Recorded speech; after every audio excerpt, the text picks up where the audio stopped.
Shalom, selamat pagi yang mengenang terkasih dalam Tuhan Yesus Kristus. Kita berjumpa kembali renungan Carpe Diem HKBP Bumi Anggrek hari Senin tanggal 19 Agustus 2024. Sebelum kita merenungkan firman Tuhan, kita bernyanyi dari buku ND nomor 25 ayat 1 dan 2.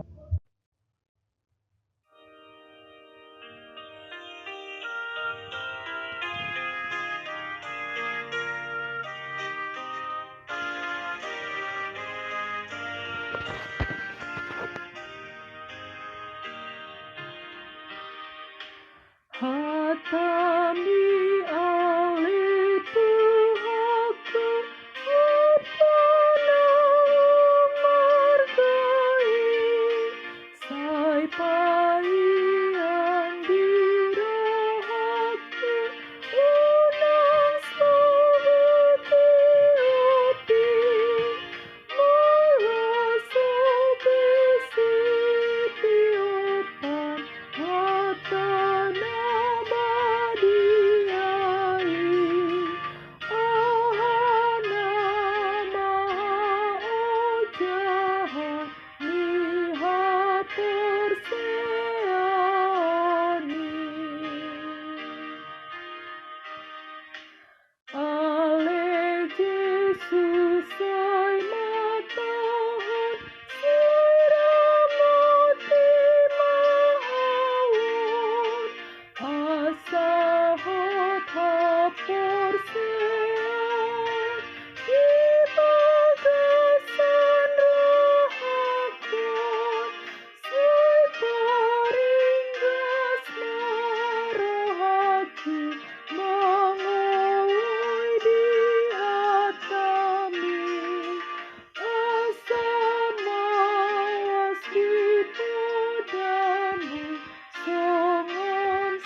Firman Tuhan untuk hari ini tertulis dalam Injil Matius pasal 5 ayat 19. Karena itu siapa yang meniadakan salah satu perintah hukum Taurat, sekalipun yang paling kecil, dan mengajarkannya demikian kepada orang lain, ia akan menduduki tempat yang paling rendah di dalam kerajaan sorga. Tetapi siapa yang melakukan dan mengajarkan segala perintah hukum Taurat, ia akan menduduki tempat yang tinggi di dalam kerajaan sorga. Demikian firman Tuhan. Amanginang yang terkasih dalam Tuhan Yesus Kristus, kita patut bersyukur karena kita hari ini mendapatkan kebaikan Tuhan. Dalam sebuah perjalanan tentu memiliki tujuan. Seseorang tidak akan pernah menghabiskan waktu yang panjang, habiskan waktu, tenaga, dan biaya yang besar hanya untuk sebuah keperluan kecil. Demikian pula dengan kedatangan Kristus di dunia. Ini jugalah yang disampaikan dalam firman Tuhan hari ini, bahwa setiap orang yang menyampaikan berita yang baik, berita yang benar, tanpa meniadakan perintah hukum Taurat sekalipun, yang paling kecil sekalipun, dan mengajarkan tentang sorga dengan benar, ia akan mendapatkan kebaikan Tuhan. Sebaliknya, ia akan mendapatkan tempat yang tidak baik. Satu harapan yang kita tahu dalam perjalanan hidup ini adalah berita baik mendatangkan sukacita yang baik pula. Sebaliknya, bagaimana mungkin perasaan seseorang jika ada yang menyebarluaskan berita yang tidak baik atau keliru tentang seseorang, sehingga seseorang salah memiliki gambaran tentang orang yang didengarnya. Tuhan juga tidak menginginkan pemberitaan yang menyesatkan tentang dirinya. Yesus berkata, tak satu pun yang ditiadakan dari hukum Taurat.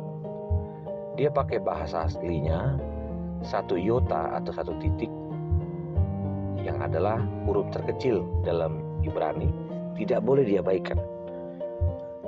Seluruh firman harus dilakukan dan diajarkan dengan benar tanpa pengecualian. Tinggi rendahnya tempat seseorang dalam kerajaan sorga tergantung pada bagaimana ia memahami tentang Tuhan.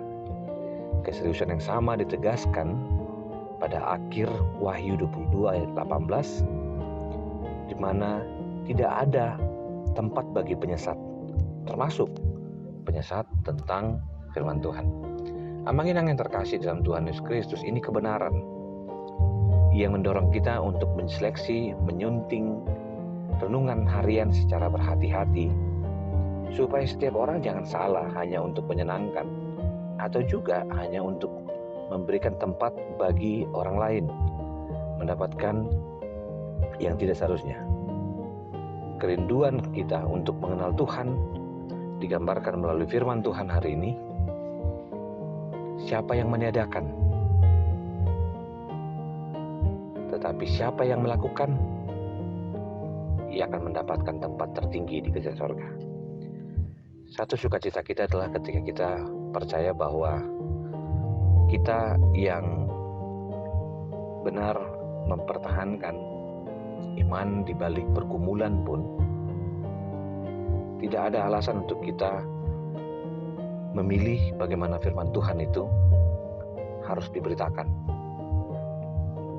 Percayalah, ketika Yesus menyembuhkan orang pada hari Sabat, banyak orang mengkritik dia. Artinya menempatkan hukum Taurat hanya pada sebuah tradisi. Firman Tuhan mengajak kita, mari temukan satu perintah atau protokol terhadap hukum yang mengajarkan kita untuk menyempurnakan bahwa kasih Allah memberikan kita kesempatan menjadi garam dan terang dunia. Cinta kasih Tuhan tidak dibatasi oleh perintah, tapi keluasan cinta yang membuat hukum peraturan menjadi sempurna. Dan Taurat tidak akan pernah berarti jika kita mengabaikan prinsip cinta itu.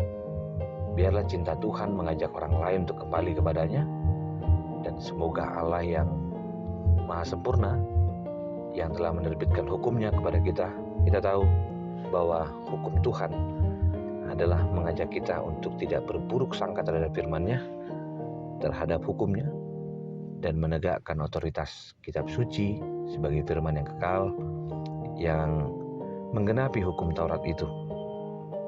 Ia adalah Yesus Kristus. Pada akhirnya kita boleh mendapat sebuah sukacita bahwa ketaatan atas firman Tuhan bukan untuk dipikirkan, bukan untuk dihafalkan, tapi untuk diamalkan. Pancasila yang sudah kita hidupi sebagai warga negara Indonesia dalam kemerdekaan ke-79 jadi satu harapan bahwa kita pun bukan hanya mengenal Pancasila, tapi lebih diharapkan mengamalkan dengan hidup berdampingan, hidup bertoleransi, dan hidup bersyukur atas kemenangan yang Tuhan berikan sampai hari ini, dan kita boleh menjadi miliknya karena kasih Allah kepada kita. Kita diajak untuk menggunakan firman Tuhan sebagai bentuk kesaksian hidup, dan kita pun pasti mendapatkan tempat yang tinggi dalam kerajaan sorga. Mari menjadi orang rendah hati, tidak menjadi sombong, tidak menjadi bodoh, dan tidak juga menjadi orang yang asing dengan firman Tuhan, supaya satu perintah tidak terabaikan oleh perintah yang lain. Terima kasih Tuhan, untuk hari ini kami boleh bertemu firman Tuhan, dan kami merayakannya untuk menjadi orang yang bersaksi dan menyampaikan kabar sukacita dari kerajaan sorga. Kasih anugerah dari Kristus Yesus, kasih Allah Bapa, dan persekutuan Roh Kudus memberkatimu dan menyertaimu. Amin.